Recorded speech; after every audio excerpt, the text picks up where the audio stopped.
Okay, so sound check natin tong Speed 1 Sniper.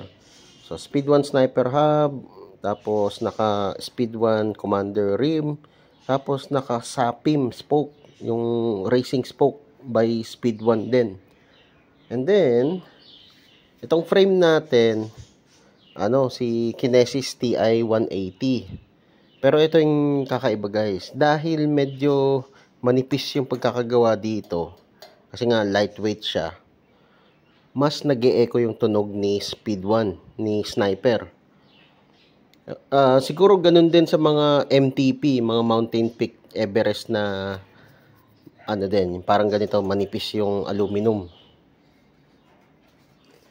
Sound check natin ha.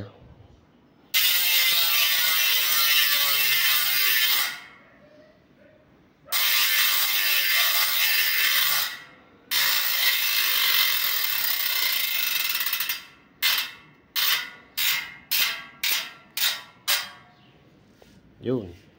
Well, syempre mas malakas pa kasi wala pang gulong eh. Pero yun yung tunog niya. Nag-e-echo siya dito sa rim. Nadadama rin eh. Nagbabibrate tong chainstay saka seat stay eh. Lakas, lintik na hub yan.